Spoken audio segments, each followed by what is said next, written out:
Hello, and welcome to another installment of the P.D. Brown Memorial Library's Literary Theater. Tonight's story, The Oval Portrait by Edgar Allan Poe.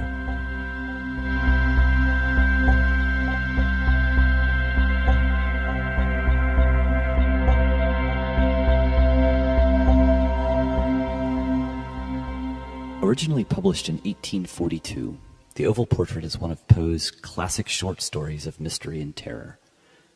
At only 2 pages long, it is one of his shortest stories, but also one of his most influential.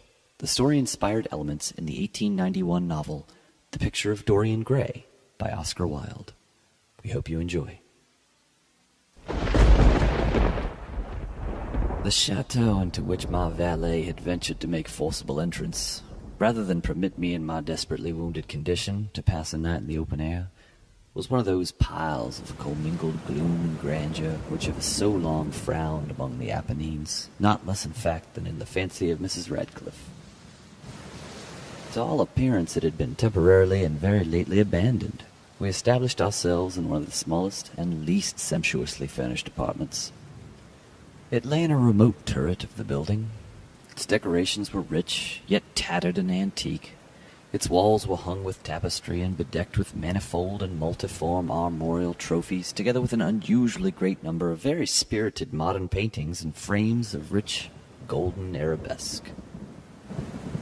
In these paintings, which depended from the walls not only in their main surfaces, but in very many nooks, which the bizarre architecture of the chateau rendered necessary, in these paintings my incipient delirium, perhaps, had caused me to take deep interest, so that I bade Pedro to close the heavy shutters of the room, since it was already night, to light the tongues of a tall candelabrum which stood by the head of my bed, and to throw open far and wide the fringed curtains of the black velvet which enveloped the bed itself.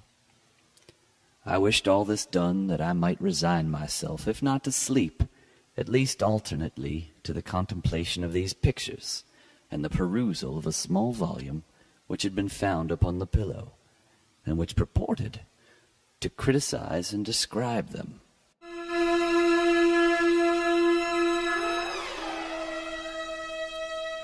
Long I read, and devotedly I gazed. Rapidly and gloriously the hours flew by, and the deep midnight came. The position of the candelabrum displeased me, and outreaching my hand with difficulty, rather than disturb my slumbering valet, I placed it so as to throw its rays more fully upon the book.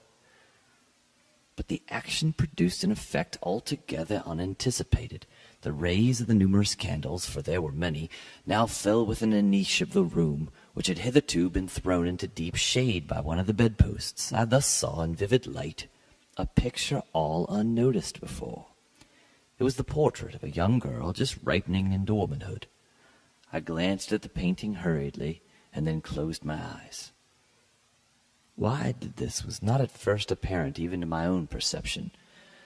But while my lids remained thus shut, I ran over in my mind my reason for so shutting them. It was an impulsive movement to gain time for thought, to make sure that my vision had not deceived me, to calm and subdue my fancy for a more sober and more certain gaze. In a very few moments I again looked fixedly at the painting. That I now saw aright I could not and would not doubt, for the first flashing of the candles upon that canvas had seemed to dissipate the dreamy stupor which was stealing over my senses, and to startle me at once into waking life. The portrait, I have already said, was that of a young girl. It was a mere head and shoulders, done in what is technically termed a vignette manner, much in the style of the favorite heads of Sully. The arms, the bosom, and even the ends of the radiant hair melted imperceptibly into the vague yet deep shadow which formed the background of the whole.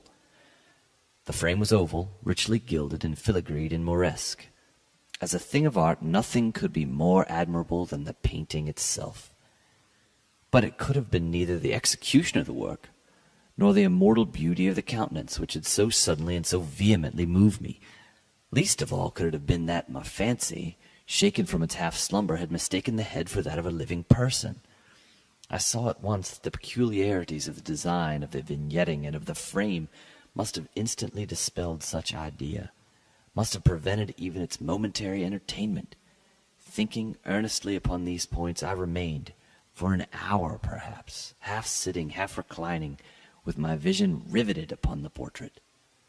At length, satisfied with the true secret of its effect, I fell back within the bed.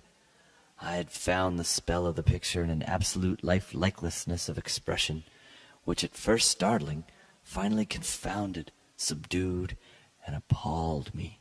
With deep and reverent awe I replaced the candelabrum in its former position. The cause of my deep agitation being thus shut from view, I sought eagerly the volume which discussed the paintings and their histories. Turning to the number which designated the oval portrait, I there read the vague and quaint words which follow.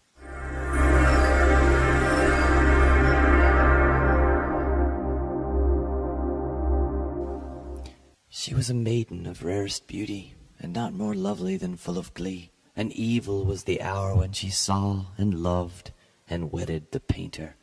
He, passionate, studious, austere, and having already a bride in his art. She a maiden of rarest beauty, and not more lovely than full of glee, all light and smiles and frolicsome as the young fawn, loving and cherishing all things, hating only the art which was her rival, dreading only the palette and brushes and other untoward instruments which deprived her of the countenance of her lover. It was thus a terrible thing for this lady to hear the painter speak of his desire to portray even his young bride. But she was humble and obedient, and sat meekly for many weeks in the dark, high turret chamber, where the light dripped upon the pale canvas only from overhead. But he, the painter, took glory in his work, which went on from hour to hour, and from day to day. And he was a passionate and wild and moody man, who became lost in reveries, so that he would not see that the light, which fell so ghastly in that lone turret, withered the health and the spirits of his bride, who pined visibly to all but him. Yet she smiled on, and still on, uncomplainingly, because she saw that the painter, who had high renown, took a fervid and burning pleasure in his task, and wrought day and night to depict her who so loved him, yet who grew daily more dispirited and weak. And in sooth some who beheld this portrait spoke of its resemblance in low words as of a mighty marvel, and a proof not less of the power of the painter than of his deep love for her whom he depicted so surpassingly well. But at length, as the labor drew nearer to its conclusion, there were admitted none into the turret, for the painter had grown wild with the ardor of his work, and turned his eyes from canvas merely, even to regard the countenance of his wife. And he would not see that the tints which he spread upon the canvas were drawn from the cheeks of her who sat beside him. And when many weeks had passed, and but little remained to do, save one brush upon the mouth and one tint upon the eye, the spirit of the lady again flickered up as the flame within the socket of the lamp. And then the brush was given, and then the tint was placed, and for one moment the painter stood entranced before the work which he had wrought.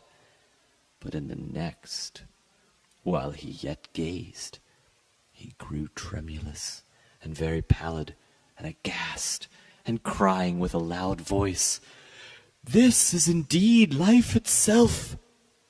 turned suddenly to regard his beloved. She was dead.